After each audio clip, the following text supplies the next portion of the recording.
ఏ ప్రాతిపదికన దినం అని చెప్పొచ్చండి మీరు? ఖచ్చితంగా మోసం చేసినప్పుడు దినమే పెడతారు కదా. ఏమేమి మోసాలు జరిగాయి? అధికారంలోకి రాగానే మొదటి నెల నుంచే ఎంతమంది ఉంటే అంతమంది రైతులకు రైతు భరోసా ప్రతి రైతుకి ఇచ్చారా ఫస్ట్ ఏడాది. అంటే ఇక్కడ చిన్న లాజిక్ మర్చిపోతున్నారండి. జగన్మోహన్ రెడ్డి మద్యపాన నిషేధం పూర్తిగా అన్నారు. కట్ చేస్తే మొత్తం 5 years ఆఫ్ డ్యూరేషన్లో మద్యపాన నిషేధం అనేది ఎక్కడా చేయలేదు. లాస్ట్ దిగిపోయేటప్పుడైనా మద్యపాన నిషేధం చేశారంటే అది లేదు. సో ఒకటి హామీలు ఏంటంటే సిచ్యువేషన్స్ని బట్టి ఇచ్చుకుంటూ వెళ్తారు. అది మీరు కూడా నిరూపించారు, మీ గవర్నమెంట్ కూడా నిరూపించిన పరిస్థితి. నేను ఒక మాట, దాని గురించి మీరు 100 హామీలు ఇచ్చినప్పుడు అది సిచ్యువేషన్ ని బట్టి చేసుకుంటూ వెళ్తారు. లేదు చేయాలి. 100 హామీలు ఇచ్చినప్పుడు మరి ఎందుకు చేయలేదు అంటారు? అప్పుడు నేను చెప్తాను. 100 హామీలు ఇచ్చినప్పుడు మీరైతే పర్ఫెక్ట్ రీజన్స్ చెప్పుకుంటాం మేము.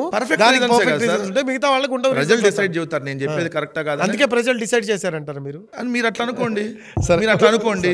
మీరు అట్లా అనుకుంటే తప్పులేదు కదా. అంటే మీరు చెప్పిన దాని ప్రకారం నేను చెప్పేదాన్ని బట్టి ప్రజలు డిసైడ్ చేసుకుంటారు నేను చెప్పేది వాస్తవం కాదా అని నేను చెప్తున్నా.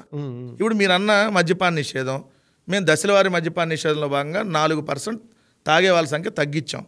ఇది మీకు లెక్కలు తీసుకోవచ్చు. నేను చెప్పేది ఏది నేను వేగ్గా చెప్తున్నాయి కాదు. తాగేవారి సంఖ్య తగ్గింది. తాగే బాటిల్స్ అన్నీ కూడా అన్ని లిక్కర్ సేల్స్ కూడా తగ్గినాయి. మీరే ఉన్నారు ఆ డిబేట్లో. అప్పుడు నాకు బాగా గుర్తు, రేటు పెంచంగానే మీరు డిబేట్ పెట్టేవాళ్ళు. రేటు పెంచంగానే మందు రేటు పెంచంగానే డిబేట్లు పెట్టేవాళ్ళు. మీరు నాకు గుర్తులే. మందు రేటు పెంచుతారా, సామాన్యుడు తాగేది ఎట్లా అని. మరి మీలాంటి వాళ్ళే తాగేది ఎట్లా అని ఎట్లా ఎంకరేజ్గా మీకు తెలిసింది చెప్పండి. నేను చెబుతున్నా అట్లా ప్రభుత్వానికి మధ్య వారధులం మేము. ఏది సామాన్యుడు మందు తాగితే రేటు పెరిగితే వారదా మీరు? అరే ఇక్కడ మీకు అర్థం కావట్లా. భారం పడుతుంది ఎవరి మీద? ఎవరు తాగమన్నారండి? తాగొద్దనే కదా రేట్లు పెంచుతుంది. అర్థమైంది. అల్టిమేట్ గా ప్రజలు ఇప్పుడు ఉంది సార్. ఇప్పుడు వాడు మందుకి బానిస అనుకుందాం ఫర్ ఎగ్జాంపుల్. మందుకు బానిస ఎట్లా అవుతారో నేను చెప్తున్నా. నేను ఎలా దానికి బానిస అవుతారో చెప్తున్నా. జగన్మోహన్ రెడ్డి గారు ఉన్నప్పుడు 200 రూపాయలు క్వార్టర్ ఉంటే ఈరోజు చీప్ లిక్కర్ పేరుతో సుమో అంటే టాటా సుమో కాదు, సుమో విస్కీ 99 రూపాయలు. షార్ట్, వేరే షార్ట్ కాదు, షార్ట్ విస్కీ అది 99 రూపాయలు. ఏదైతే బెంగళూరు మాల్టెడ్, బెంగళూరు బ్రాందీ ఇట్లా 99 రూపాయలతో తీసుకొని వచ్చారు. మీకు రేట్లు బాగా తెలుసు. నేను రోజు డిబేట్లు చేయాలి కదా దానికోసం. సో ఆ బాటిల్ కూడా డిస్ప్లే చేసాం ఆల్రెడీ.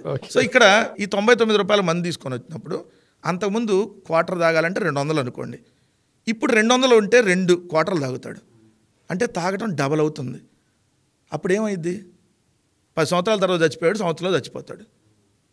అంటే ఎట్టనే చచ్చిపోవాలి కానీ అంటే నేనేం చేయలేదు. మీరు ఏపీ వాళ్ళందరినీ బతికిచ్చారు మందుబాబుల్ని. మా హయాంలో మద్యం తాగేవారి సంఖ్య తగ్గించాం. అలాంటప్పుడు హామీ జస్ట్ మద్యపాన నిషేధం కాదు, మద్యపాన నిషేధాన్ని కంట్రోల్ చేస్తామని చెప్పవచ్చు కదా. దశలవారి మద్యపాన నిషేధం అన్నాక 3 సంవత్సరాల పాటు కంట్రోల్ చేస్తాం మద్యపానం. చెప్పట్లా ఒక మంచి యజ్ఞం చేస్తుంటే చుట్టుపక్కల అందరు రాక్షసులు వచ్చి అరే సాయంత్రం పెగ్గేసుకోవడానికి ఇబ్బందిగా ఉంది, అరే ఇది దుర్మార్గ ప్రభుత్వం అని మీలాంటి వాళ్ళందరూ రాక్షసులు అందరూ వచ్చి ఒరే సామాన్యుడు ఎలా బతకాలి హామీ. క్వశ్చన్ ఇక్కడ మద్యపానాన్ని ఒక మంచి ఉద్దేశం ఉన్నప్పుడు ఒక రాజకీయ పార్టీకి ఒక మంచి ఉద్దేశంతో మేము కార్యక్రమం చేయాలని మంచి ఉద్దేశం అంటారు. 99 రూపాయలకు మంచి తెచ్చారు. ఏం సార్ మీకు అసలు వైన్ షాపులతో పనే ఉంది? ఎక్కడ 20 మద్యం హోమ్ డెలివరీ అవుతుంది.